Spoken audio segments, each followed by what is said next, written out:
Mr. President, dear colleagues, good afternoon. Today, I rise on a matter of personal and collective privilege with the hope that the heartbeat and cries of the people from Davao City be heard in this august chamber. Mr. President, Article 2, Section 4 of the 1987 Philippine Constitution provides that the prime duty of the government is to serve and protect the people. Out of all the government agencies, it is the Philippine National Police, which is known by the public to have the motto to serve and protect. Its mandate is to serve and protect the people through enforcement of all laws and ordinances. Napaka-importante na maging tapat ang PNP sa kanilang tungkulin, panindigan at mag-implementa ng rule of law para sa mas maayos at matiwasay na komunidad. Ngunit, sa pagtupad sa kanilang tungkulin, importante rin na ginagampanan nila ito ng may respeto sa human rights, hindi lamang ng ilan, kundi ang bawat miyembro ng komunidad. Sinumpa ang tungkulin ng ating PNP na magpatupad ng batas para protektahan ang buhay at ari-arian ng mga mamamayan. Ngunit, paano kung sa pagpatupad ng batas ay nalalagay sa panganib ang buhay at ari-arian ng mga tao? Ito po ang hinaing ng mga miyembro ng Kingdom of Jesus Christ, mga residente sa QOJC compound, pati na rin ang mga estudyante at propesor ng Jose Maria College Foundation Incorporated of Davao City. On August 24, 2024, around 2,000 cops from Police Regional Office 10, 11, 12, and 13 were deployed to implement the warrant of arrest against the leader of QOJC, Pastor Kibuloy, and 5 others.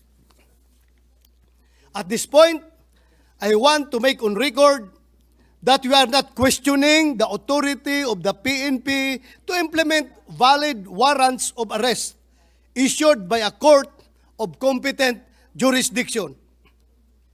We are not questioning their desire to fulfill their mandate to arrest the person subject of the warrants of arrest. Ang tanging tanong po ng mga taga-QOJC, Mr. President, ay bakit kailangang mag-deploy ng higit 2,000 na pulis mula sa iba't ibang region para mahuli ang 6 na katao na miyembro ng QOJC? Kailangan ba na pag-implementa ng warrant ay magkampo sa loob at labas ng QOJC compound ang ating mga kapulisan? Tama ba ang ginagawang pagsasagawa ng search operation sa loob ng QOJC compound kahit wala namang na-issue ang korte na search warrant? Ano ang maaring gawin ng mga miyembro ng QOJC para maprotektahan ang kanilang mga karapatan? Saan pa sila pwedeng humingi ng tulong para matigil ang tila panggigipit sa kanila? Excessive force. Now, on the alleged excessive number of deployed police officers, as a former chief of the Philippine National Police, I have not encountered an operation to implement a warrant of arrest wherein we deployed forces close to 2,000 people. To compare, the PNP also implemented a warrant of arrest against Zulkifli here, also known as Marwan. Marwan was listed among America's most wanted terrorists with $5 million bounty on his alleged involvement in a series of deadly bomb attacks in the Philippines. In the enforcement of the warrant against Marwan, the PNP only deployed 44 members of Special Action Force and more than 200 police officers as backup. Allow me to do the math. Less than 300 police officers to enforce a warrant against Marwan, who was then protected by more than 1,000 heavily armed Bangsamoro Islamic Federal Fighters and private armed groups around the so-called SPMS box, which includes Mama Sapano, versus 2,000 to arrest Pastor Kibuloy. These almost 300 police officers deployed to arrest an international terrorist constitute less than 15% of the deployed police force to arrest Pastor Kibuloy. Kaya ang tanong ng mga miyembro ng KOJC, mas mapanganib ba si Pastor Kibuloy kaysa isang most wanted terrorist? Mas mapanganib ba ang Davao City compared doon sa Mama Sapano na napakaraming umiikot ng mga armadong tao? Mr. President, wala na po sanang naging kaguluhan kung naging mahinahon lamang ang pagsisilbi ng warrant. Kung ang objective ay arestuhin o dakpin si Pastor Kibuloy, maari naman po na maisagawa ito ng mapayapa. Minsan po, kahit gaano kalinis ang hangarin, kung ang pamamaraan naman na ginamit para makamit ito ay marahas, nagiging mali po ito at hindi katanggap-tanggap. Maihalin tulad po ito sa isang konsepto na madalas gamitin sa ating mga korte. Kung illegal na nakalap ang ebidensya, hindi ito nagiging admissible sa korte o ang tinatawag na fruit from a poisonous tree. Pasintabi po sa mga pamunuan ng PNP PRO 11. Pero tila isinusubo nyo sa kapahamakan ang ating mga pulis. Inaakay ninyo sila sa bangin na maaring magdulot ng kamatayan sa kanilang mga promising careers. Kung hindi po sana naging overacting o overkill ang pagsisilbi ng warrant, ay nanatili lamang within the standard operating procedure, wala sanang gulo. The overwhelming number of police camping in front of the gates of KOJC with the simple goal of serving a warrant will naturally create fear and tension. It has created an atmosphere of terror, the same feeling of insecurity that our law enforcement agencies vowed to wage war against. PNP camping. Simula noong madaling araw ng August 24, 2024 hanggang sa oras na ito, nanatili ang pagkakampo ng mga pulis sa loob at labas ng KOJC compound. Gaano karami po bang bilang ng mga pulis ang kailangang i-deploy para arestuhin ang isang tao? Kinakailangan ba na magkampo pa ang mga pulis ng ilang araw? Gamit ang resources ng pamahalaan para lamang sa isang simpleng operasyon na pagsisilbi ng warrant. Ang pagtitirik ng kampo ng ating kapulisan sa tarangkahan ng KOJC ay hindi lamang nakapagdudulot ng matinding abala sa kasapian ng KOJC, kundi maging sa mga komunidad na nakapalibot dito. Baka sabihin ng iba, ang babaw naman kung ang inireklamo lamang ay ang abalang dulot ng operasyon. But no, Mr. President, there is more to this than just inconvenience. Higit sa abala na dulot ng kaguluhan na ito, ang mas nakaalarma ay kung nagawa ng kapulisan natin na magkumpulan sa iisang lugar ng ilang araw. Paano na lamang po ang kanilang mga sariling mga area of jurisdiction? Sino na po ang naiwan doon para makapagbigay ng serbisyo publiko? Excuse me. Sa mga mamamayan na nangangailangan ng kanilang tulong. Tila napaka-espesyal naman po ni Pastor Kibuloy para pagtutuunan siya ng halos buong puwersa ng kapulisan ng 4 na police regional offices ng Pilipinas. Halos po ang buong Mindanao na po. Puwersa ng buong Mindanao andoon na sa premises ng Kingdom of Jesus Christ, Mr. President. Illegal search.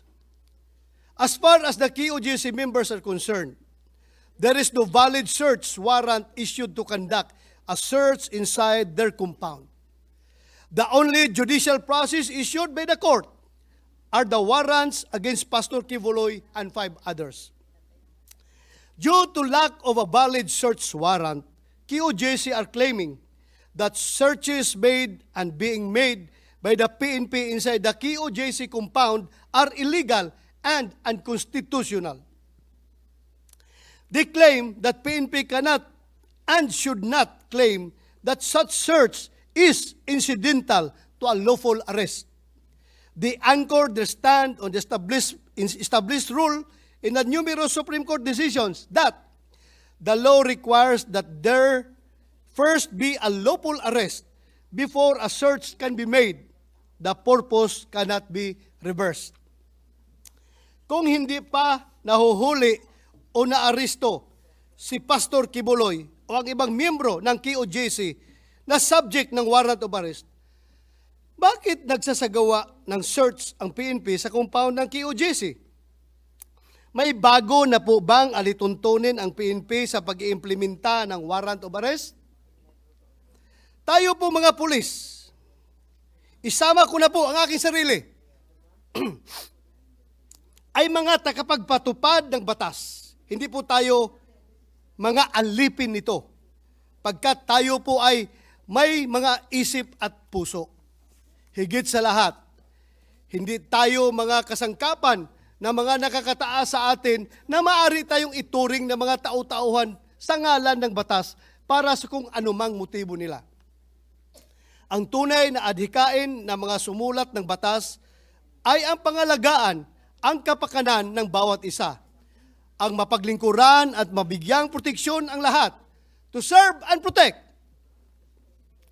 Recourse of QJC, Mr. President, sa gitna ng kaguluhan at presensya ng higit 2,000 na pulis sa QJC compound at sa kahabaan ng Carlos P. Garcia Highway sa Davao City, isa pong miyembro ng QJC ang binawian ng buhay at marami naman po ang nagpahayag na sila ay nasaktan dahil sa insidente.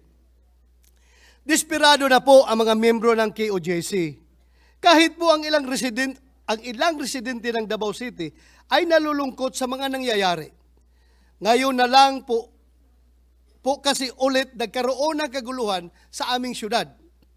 Sa kawalang pag-asa po ng mga miyembro ng QJC, mukhang napag-iisipan na rin nila na gumamit ng dahas. Kaninang umaga, nakatanggap po ako ng report na mayroon daw mga miyembro ng QJC ang sinasaktan ang iba nilang miyembro at isinisisi sa mga pulis. Kung totoo po ito, umaapila ako sa pamunuan ng QJC at mga miyembro nito. Pigilan po natin ang ating mga sarili. Huwag po sanang sumama ang ating loob sa ating mga pulis na na-deploy sa inyong compound. Sila po ay sumusunod lamang sa kautusan ng kinauukulan. Huwag po ninyo sa kanila ibaling ang inyong inis at galit. Sinusubukan lamang po nila na gawin ang kanilang trabaho. Sigurado po ako na mas marami sa kanila ang hindi pinili na ma-deploy sa QJC compound. Lagi po sana nating piliin ang kapayapaan. Naniwala po ako na likas na mabuti ang mga kasapi ng QJC. Sana po ay i-exercise ng ating kapulisan ang maximum tolerance. Huwag po natin silang bigyan ng sapat na dahilan upang labanan ang pamahalaan. Sino man pong nakaramdam ng panggigipit ay maaaring humantong sa pagyakap sa karahasan. Sa mga miyembro ng QJC, huwag po tayong mawala ng pag-asa. Manalig pa rin po tayo na ang mga alagad ng batas ay ipapatupad ng maayos ang batas. Patunay po rito ang naging temporary protection order na inilabas ng Regional Trial Court Branch 15 ng Davao City na nagpapapatigil sa PNP sa kanilang mga ginagawang paglabag sa inyong religious at academic rights. Here is my appeal to the President Bongbong Marcos, Mr. President. Mr. President, It is my fervent hope that my remarks in this August chamber will reach President Bongbong Marcos. To President Bongbong Marcos, I am reaching out to you in all humility. I do so not only as a concerned citizen and a resident of Davao City. I speak also as someone who deeply believes in your commitment to this nation. Marami na po tayong narinig sa balita. Hindi raw po aalis ang PNP dahil may nadidetect silang heartbeat. To that, we raise no objection. We are in opposition to question these technological advancements. And yet, while your PNP is focused on the underground heartbeat, which they suspect belongs to the heart of Pastor Kibuloy, I urge you, dear President of this nation, to listen also to a different sort of heartbeat, the heartbeat of thousands of Filipinos in the midst of this cacophony of sounds. It is our hope that the voices and hearts of these Filipinos will not be drowned out. Among them are the members of the KOJC, deprived of their religious freedoms. Their right to practice their faith is being challenged, and their pleas for support are echoing through our land. Excuse me.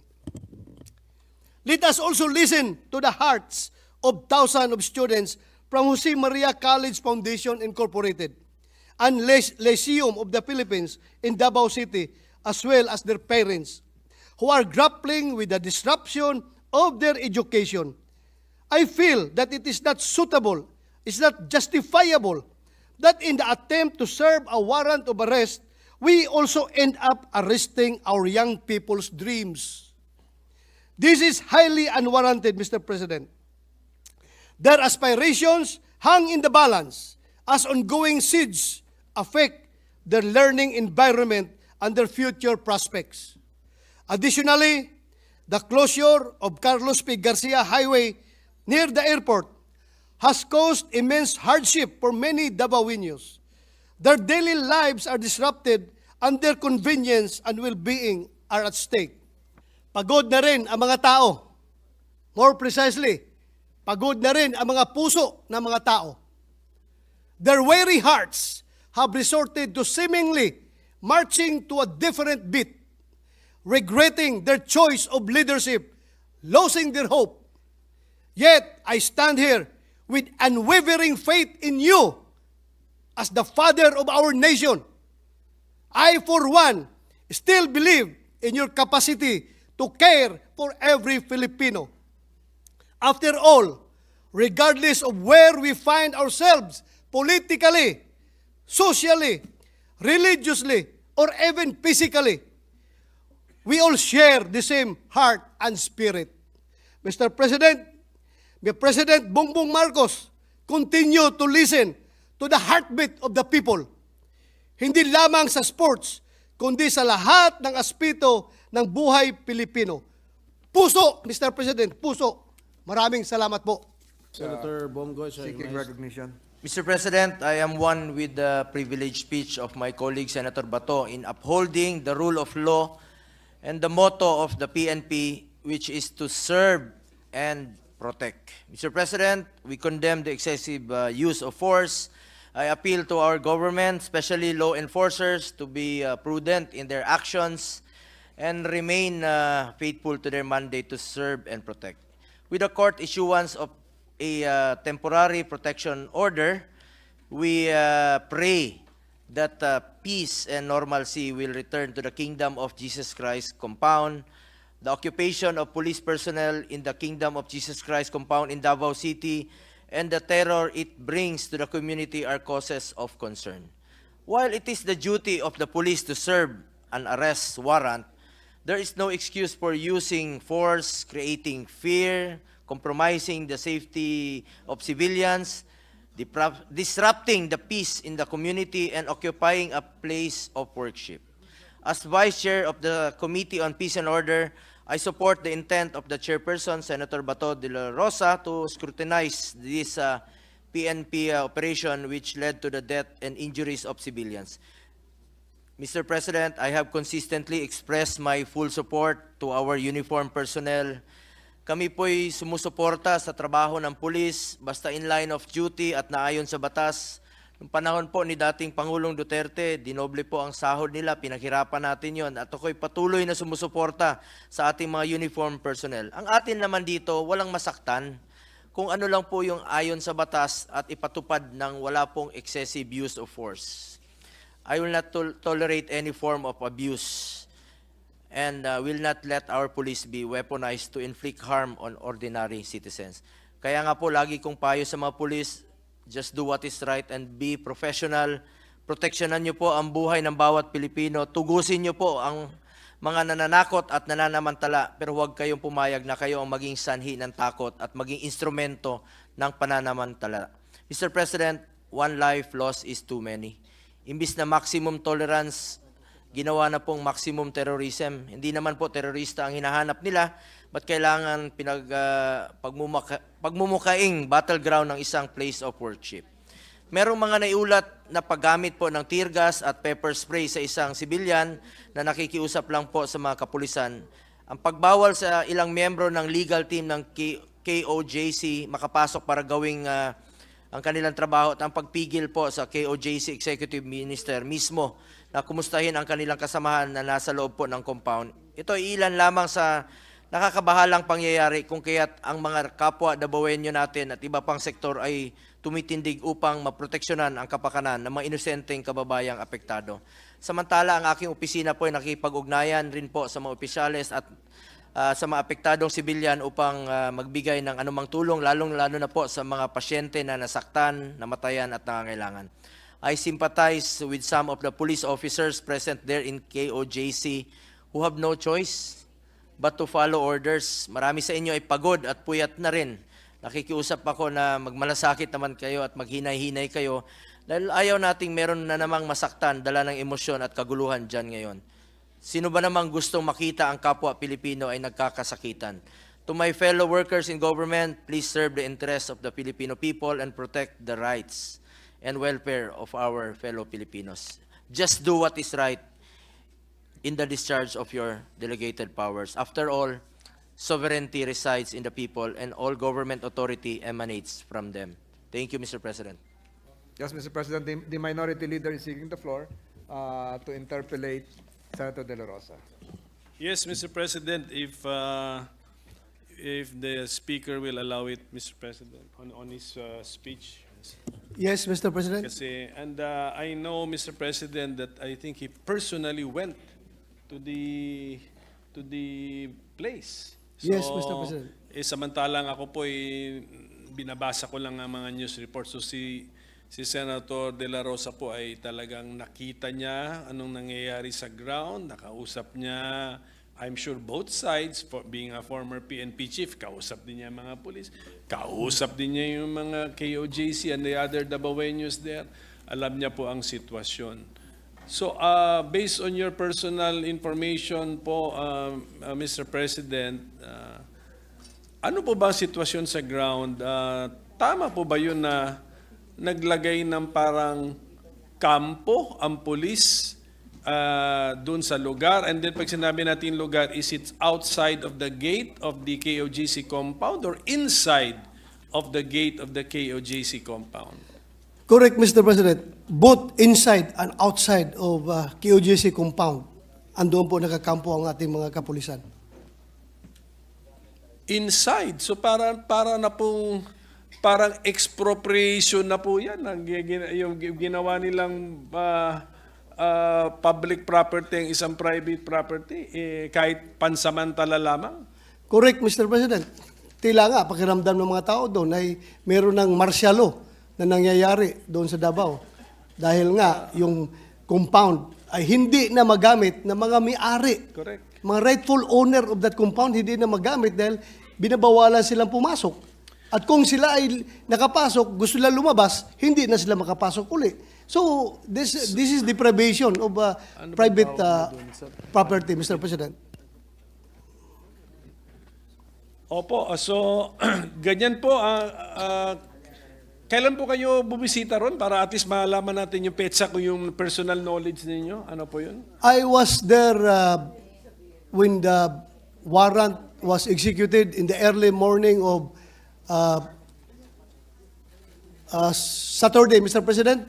I went there around almost 5 o'clock in the afternoon. 25, bale? August 25, Saturday? Is August 25? Ah? 24. August 24, 24, Saturday. Sabado. Opo, so nakita niyo po yun. So, merong police personnel or force outside of the gate. Siguro ang purpose doon para bawal pumasok ang mga nasa labas. Merong police force or personnel inside the gate. Ang purpose naman nun para bawal lumabas. Yun, Mr. President. And ang KOJC naman po, or si Pastor Kibuloy, I know he's represented by good lawyers. Kilala ko nga si Attorney Torion. So, I'm sure nag-reason out na po sila siguro sa commanding officer on the ground. Ano pong binigay na legal basis naman ng police at bakit nila ginagawa yun? Their reason, Mr. President, for not vacating the area was that meron pa daw silang namumonitor na heartbeat sa ilalim ng lupa, underground. And that could possibly be the heartbeat of Pastor Apollo Kibuloy. And that is the reason why they encamp inside the KOGC compound, because they presume that their service of warrant of arrest is still ongoing. And it was explained properly by the lawyer, Attorney Torion, but still to no avail, Mr. President. So the KOJC officials give in to the wishes of the Philippine National Police. Pumayag sila, Mr. President, sige, kung saan yung gusto nyo hanapin yung heartbeat na yan, puntahan natin. Sama kami sa inyo para malaman natin kung saan yan. Kung saan yung kakalkalin yung mga lupa, gigibain ninyo yung mga structures para mahanap nyo yung heartbeat na yan. Pumayag na lang yung walang magawa na mga taga-KOJC. Dahil gusto nilang matapos na, Mr. President. And yet, nung matapos ng lahat, balik-balik na, ayaw pa rin umalis sa ating kapulisan doon. Andoon pa rin sila na parabang kanila ng parang martial law ba na private property, basta-basta nila kukunin ng gobyerno at yung may-ari ay hindi na makagamit sa Kaya nga, property, yun- Mr. President. Kaya nga, Yan ang kinasama ng loob ko, Mr. President. Because I am a retired policeman. I am once the chief of the Philippine National Police. At alam kong maling-mali yung ginagawa nila. But still, why are these people continue to do that despite knowing that they are violating the rule of law? Yun lang ang kinasama ko, Mr. President. Tapos po ba, nakita nyo rin po na because of that police presence na amounting to a barricade or an encampment, pati po ba yung use ng highway sa labas ng KOGC compound ay apektado din? Apektado talaga, Mr. President, dahil sinara ng kapulisan yung highway. Siguro, Yung lane, that is na pinakamalapit o yung buong highway? yung buong highway, Buong highway. airport hanggang dulo, yung buong highway pa hanggang Panakan, hindi na mapasukan ng sasakyan dahil hinarang ng pulis. Dahil, siguro, to my mind, I am also a policeman. We think the same manner, Mr. President. Alam ko yan, ginawa ng kapulisan para harangin yung posibleng reinforcement dahil takot sila magkakaroon ng people power doon sa KOJC premises. Kaya hinarangan nila na wala makapasok na sasakyan para wala mag-transport ng mga tao doon. So, I am not blaming them for that. Kanya-kanya diskarte yan, Mr. President. Pero, ang problema lang, ang movement ng mga ordinaryong mamamayan from Davao del Norte, Agusan, going towards Davao City, ay masyadong na-hampered, Mr. President. Lalong-lalo na yung pupunta ng airport. Dahil iikot ka pa doon sa napakalayong ikutan mo para makapunta ka sa airport. Well, yun na nga, Mr. President. Pero kasi yung mga worry nila ng kapulisan, na sabi na ating speaker, former chief ng PNP, na-anticipate mo, logical. But it's because you're taking too long to serve the arrest warrant. That is the point. Yes, Why, Mr. President. And then, ayaw nilang i-abandon yung pag-serve ng arrest warrant because sabi nila may indicator sila na may heartbeat. Yes, But Mr. what is that machine which tells them that there is a heartbeat? Where is it located, Mr. President? Well, it should be explained properly, At Mr. President. paano naging kapani-paniwala na kung saan yung makina at saan daw, how many meters away yung heartbeat na nadidetect ng makina? Yun nga, Mr. President. And Mr. President, to add, sabi ko kanina, may lumabas na restraining order coming from the RTC branch of Davao City. But now, as we speak, per KOJC people, PNP officials won't recognize the temporary protection order issued today by RTC Branch 15 of Davao City. So ganito na palang utak ng ating kapulisan ngayon. May order na ang korte na ibakit nila yung lugar, ayaw sumunod. So, ano na nangyari sa bansa natin, Mr. President? So siguro, Ganito na pala ang pag-iisip nating kapulisan, ayaw sumunod ng korte. do we have a copy of the so-called TPO, Mr. President? Para makita I don't natin have the yung copy, term. Mr. President. I'm just Siguro relying on if we can- information. if we Kakalabas can lang ask- sa news. If we can ask our contacts in Davao to send us a copy of the TPO para at least makita natin. I will yung try, terms. Mr. Opo. President. Kasi nakakabahala na rin po yan na ino-honor na nga yung service ng warrant of arrest kasi nga issued by a court. And then we have a court now. And I think the court which issued the warrant of arrest is not a Davao court, no? I think it is a Metro Manila court. Tama po ba yun? Pasig. Alam ko pa. Tama po ba? Yung warrant of arrest po. The court which issued the warrant of arrest is not a Davao court. It's a Metro Yes, Manila-based Mr. court. President. Tama. Correct, Mr. President. So yun, ino-honor na nga natin sa Davao. At ito na nga, nangyayari na to, disruption of the life of the Davaoenos because it is taking too long to execute the arrest warrant. And then meron naman tayong court order, an order from a local court who is now more familiar with the situation on the ground. And the speaker is telling us that per his information, hindi sinusunod. But the terms of that court order, kailangan siguro makita natin kasi sometimes baka sabihin talaga nila, hindi naman to naka-address sa amin. Yeah, Mr. President, if I may read, RTC 11th Judicial District, Branch 15, Davao City, in the matter of petition for the writ of amparo, the Kingdom of Jesus Christ, the name above all names incorporated, KOJC, represented by Executive Pastor Marlon Acubo, Jose Maria College Foundation Incorporated, represented by Rosemary Dimag Naong, versus Honorable Benjamin Abalos, in his capacity as the Secretary of the DILG, the Philippine National Police, et al. Temporary protection order. In a verified petition filed last July 1, 2024 by the Kingdom of Jesus Christ, the name above all names, Incorporated, Jose Maria College Foundation, Incorporated, et al., against Benjamin C. Abalos, in his capacity as the Secretary of the Department of Interior and Local Government, Philippine National Police, et al., petitioners allege that the right to life, liberty, and security is violated for threat or threatened with violation by an unlawful act or omission of the respondents. Thus, petitioners seek for the issuance of a writ of amparo among others. In a resolution dated July 1, 2024, the RTC Executive Judge Retrina E. Fuentes found no urgent necessity for the issuance of the writ and ordered the immediate ruffling of the case among the regular court. Accordingly, this petition was raffled to this court on July 3, 2024, and corresponding order was issued on July 8, 2024, directing the respondents to file their comment within 15 days from the receipt hereof.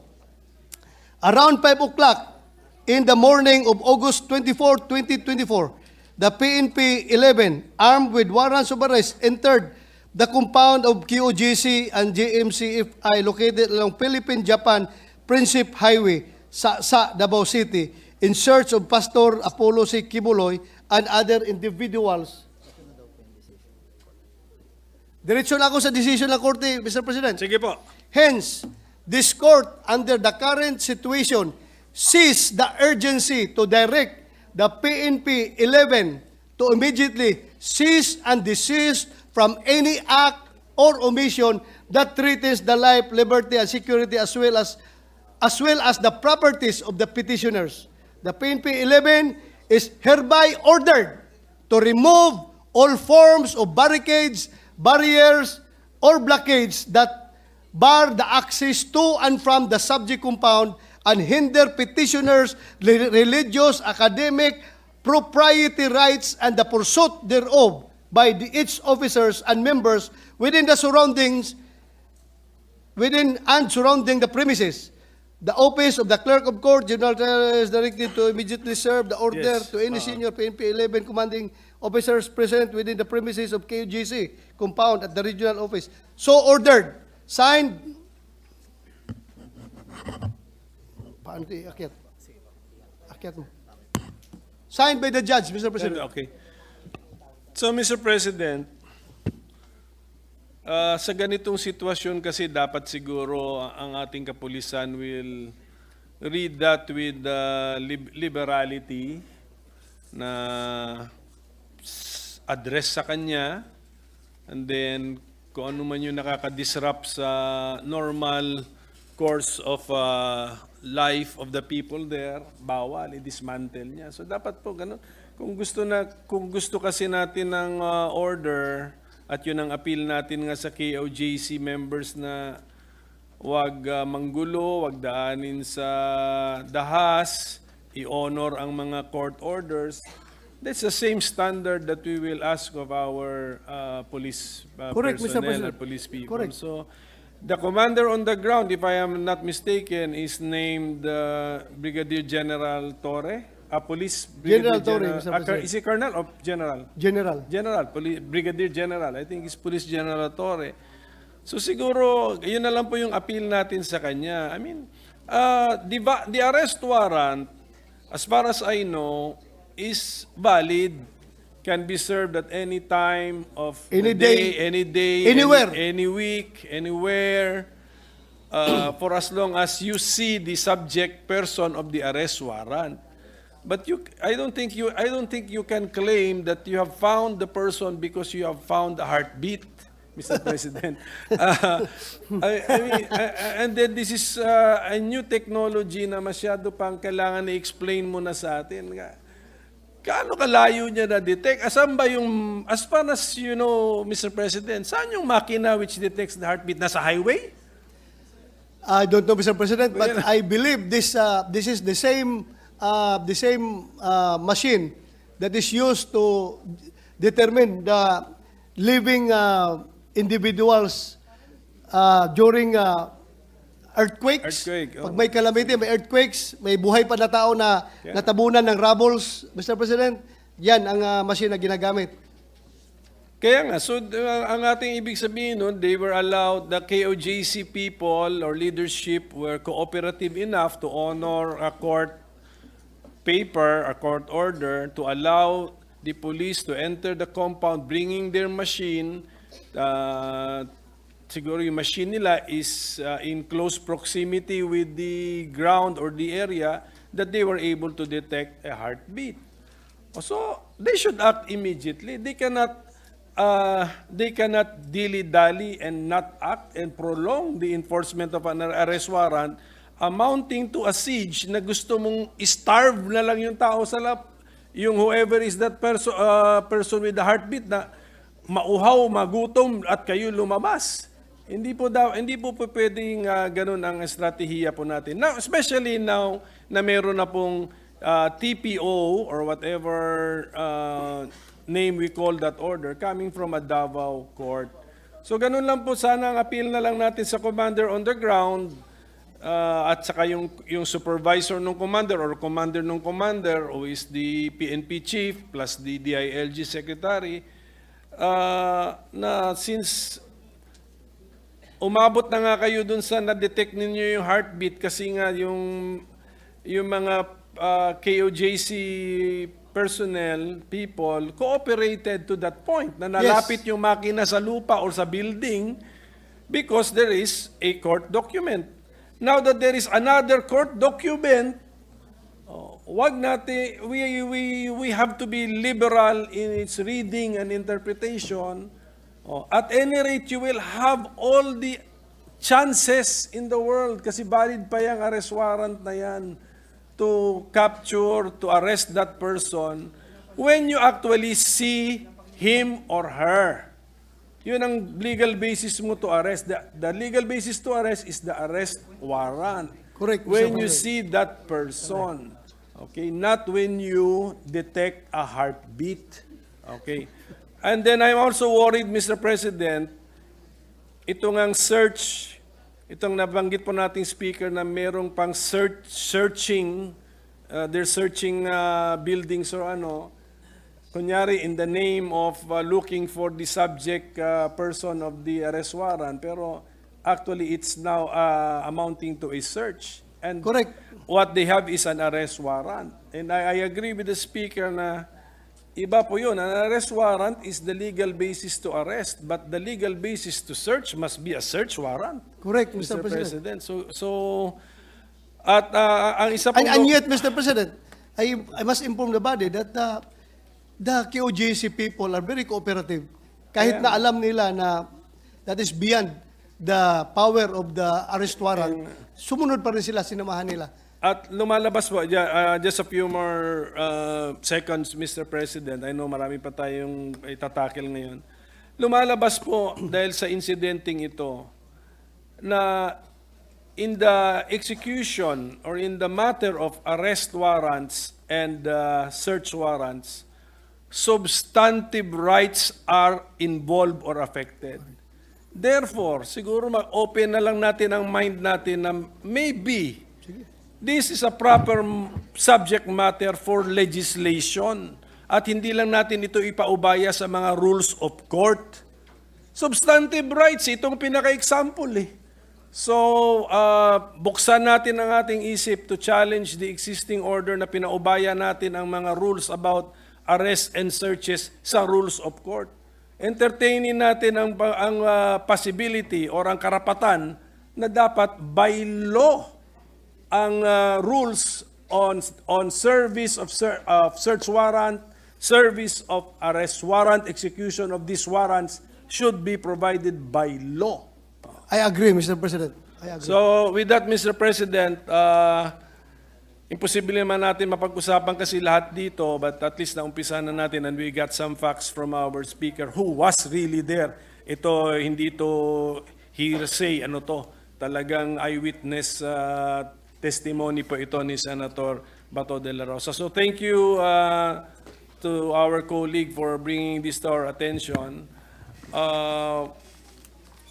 Pareho namang may mga legal grounds, legal basis, pero worrisome kasi. Sometimes it can be legal or constitutional, but in its implementation, it becomes unconstitutional. Pwede yung ganun eh, Mr. President. So thank you for bringing this up, and siguro we can pursue this matter at the committee level.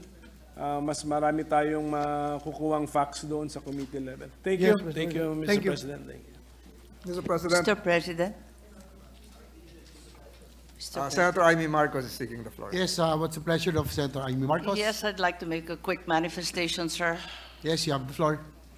Yes, huli man at maikli, manyaring ipadama ko lamang ang aking pagsasang-ayon sa ating mga mahal na senador mula sa Davao City, Senator De La Rosa at si Senator Go.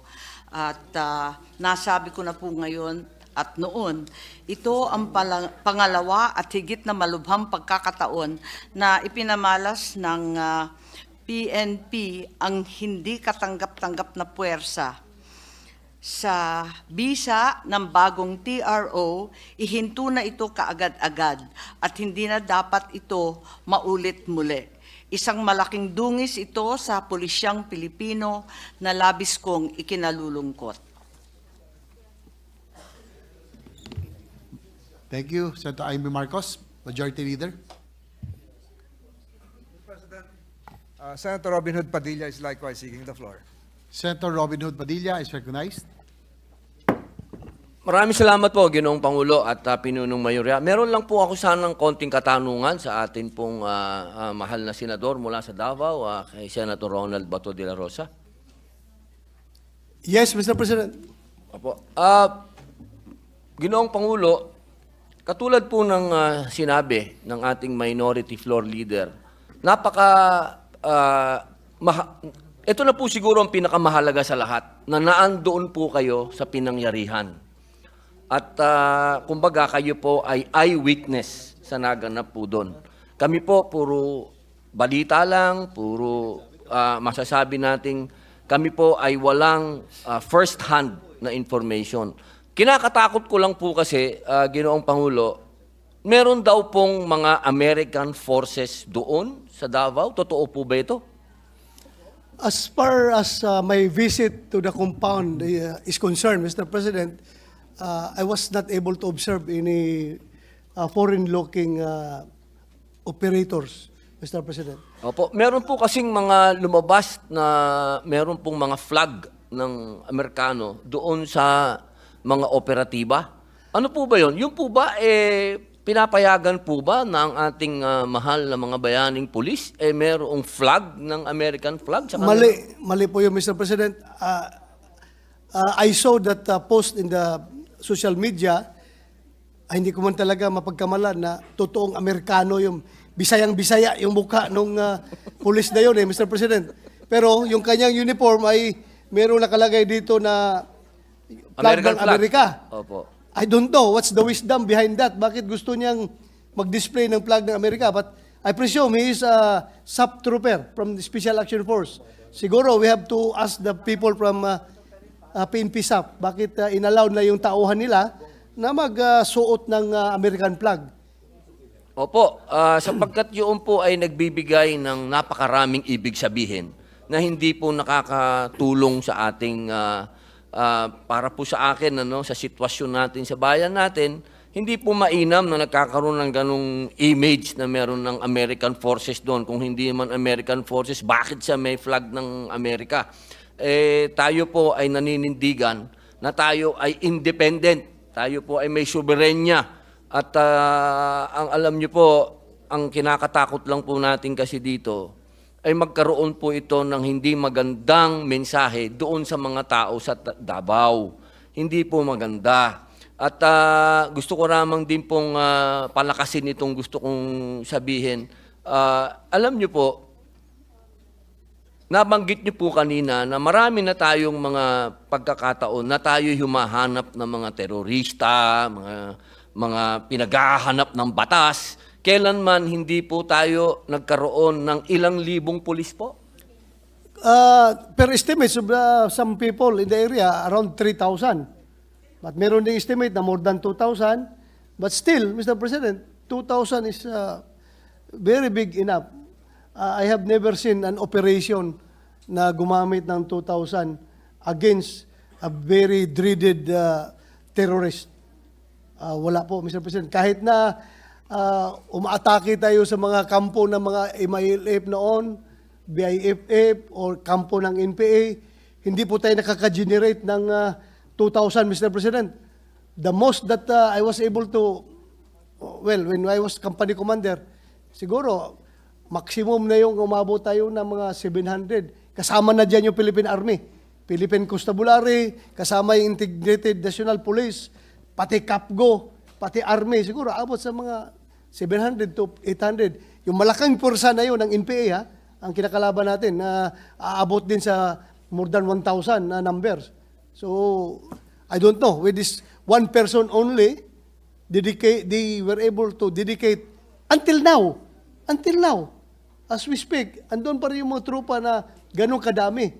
I don't know what's the purpose. Is it, are they just flexing their muscle that they want to send the message that we are in charge and we